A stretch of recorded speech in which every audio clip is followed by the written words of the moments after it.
Now talking about Philadelphia, no one really represents Philadelphia better than the great Vince Papale, who's going to be set to join us right now. And we know Vince very well, joining us on Radio Row a lot for the site of the Army-Navy game. Vince Papale, welcome. How are you, Zach? I'm doing great. It's great to be back. It's really cool to see you again. How's everything? It's great to see you, too. So let's get to this. Last night was the Chuck Bednarik Award, and Philly's own, Temple's own, Tyler Medikevich wins the award. Dick Vermeil was presenting him the award. We all know what Chuck Bednarik means to the city of Philadelphia.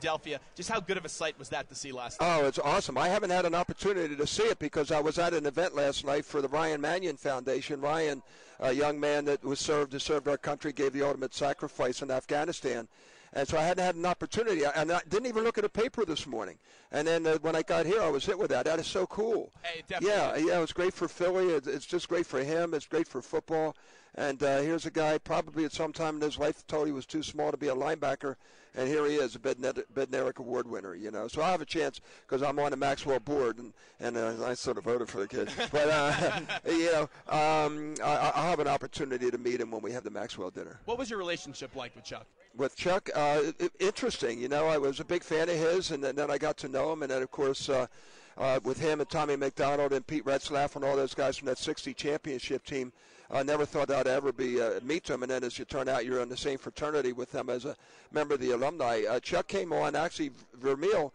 One of the things that Dick did was really cool. He wanted to bring back the culture of the Philadelphia Eagles, and he felt that it had been separated by the other ownership, you know, before Leonard Toe. So he brought all those guys back in, and Chuck was actually a guy that he had working on the sideline with him. And I got to know him that way and played a lot of charity outings with him. I always remember Chuck as just being a snarly, tough guy, you know, and just tough as nails, and really represented the game really well. You know, the city of Philadelphia lives and dies by their Eagles, but this year it's been a new story because the Eagles haven't been doing that great. Right. I know they got the win over New England, but the Temple Owls have really took this city by storm. You had the big game to start off the year against Penn State. They took them down for the first time in 74 years. And then, of course, you had the game against Notre Dame, which College Game Day was in town. Just what have been your impressions with this Temple program? And Matt Rhule, you know, it's just awesome. You know, I've been around Temple football forever, and I'm a St. Joe's guy.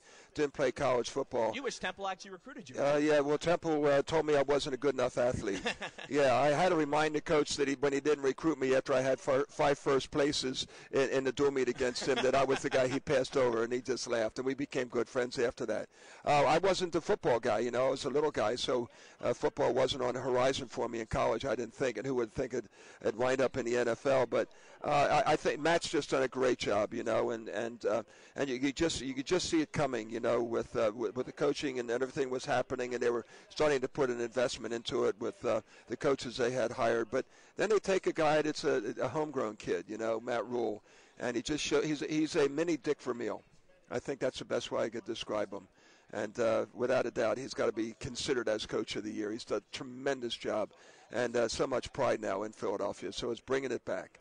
We're talking a former Eagles player. You were nicknamed Rocky after a movie character, and that's Vince Papale. And as you had mentioned, you went to St. Joe's, which is obviously in Philadelphia. You're from PA yourself. How is it suiting up in front of that home crowd to be a Philadelphia Eagle? My feet never touched the ground when I came through, and they were announcing, and the remainder of the Philadelphia Eagles, and I was always the leader of the remainder of the Philadelphia Eagles, would sprint downfield, look up where my father was sitting, all my friends, my season tickets. There'd be banners out there when they could have banners, Papale, Rocky, all this stuff. It was great. There was no bad experiences for me on the field playing with the Philadelphia Eagles. It was so cool. You can't imagine. Don't forget, I'm a season ticket holder. I've been since '65. So with you go from drinking beers to playing on Sundays. Oh my God, you kidding me? Yeah, and then a few afterwards. But yeah, it was pretty cool. And you know, and the people now with the movie, it's just taking it to another level. And a magnifying glass, you know, the lens that are people looking through. It's like you're just walking through town last night. Everybody stopped and want to take a picture, and it's pretty cool. So it's pinching myself still. So with you being such a big Eagles fan, obviously you caught last week's game an upset in Foxborough. The special teams unit finally got it going. What took them so long to finally get that special teams going where Darren Sproles, was the star? First of all, I was there. I was at the game. And I'm a Patriot fan. Yeah, so I swear, everybody's giving, you didn't have this guy, you didn't have that guy. How come we don't get those same mulligans that Bill Belichick gets? You know, when we have all our guys and starting quarterbacks out, you know. 4 rings. That's why. That's why. That's what gives you the mulligans. Oh, there it is. 4 rings, that's why, right? But, you're Unbelievable. I told you I'm a Patriot fan. Yeah, you already finished your last game. But I think, I really think that Dave Phipps, the special teams coach, has done a really good job. There are a couple of breakdowns. There's always going to be breakdowns because guys flying all over the field. But generally, they're doing a terrific job. And Chris Maragos on the coverage teams and also the great job that Darren's done. We got 4 touchdowns now. I mean, every time the guy touches the ball, he's a threat. Bunny. Yeah, you need it. And in special teams, that's the igniter. That's the one that ignites the flame. It's pretty cool. We're talking to Mr. Invincible himself at Army-Navy Radio Row, and I know you got to run in just a few seconds, but LeSean McCoy now comes back to town. There's been some ugly things about that this week. He was implying race from previous comments, and Chip Kelly said, I don't have a problem with it. LeSean McCoy said he won't shake Chip Kelly's hand. Just how do you think LeSean McCoy will be perceived by the fans here in Philly? They'll probably give him a round of applause, as they should, because he performed well here in Philadelphia. The last year, he was looking for a place to fall down in a soft spot, and they made the change based upon why he wanted to make the change with DeMarco Murray. It didn't work out, but there's other guys who have stepped up to the plate. So, hey, it is what it is. The game's not about LeSean McCoy. If I remember, there's going to be about 10 other players on the field while he's on there, the same thing. So it's not about him.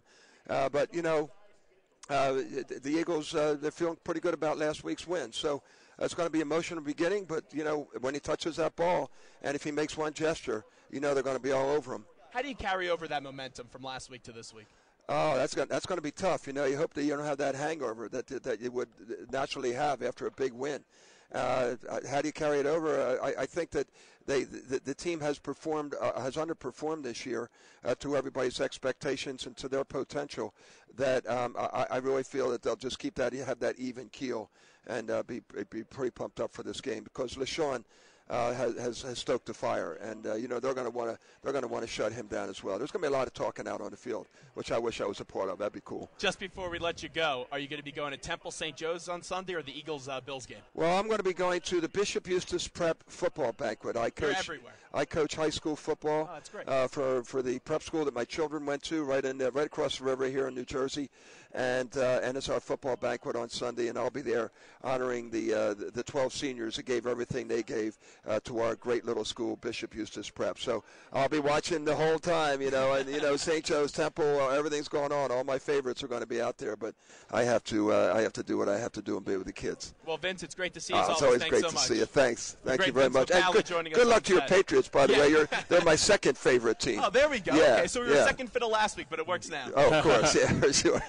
Vince Papale joining us on set live, Army-Navy Radio Row at the Convention Center. Zach Gelb and Mike Zahn here with you. We'll take our first break of the day. Still to come, we'll be joined by Chris Ring, a former Navy SEAL, and he, by the way, swam the entire Mississippi River for a great cause. Nate Boyer will join us. Joe Lenardi will be coming up as well, and then we'll also get to Rick Neuheisel, the former coach, of course, of UCLA.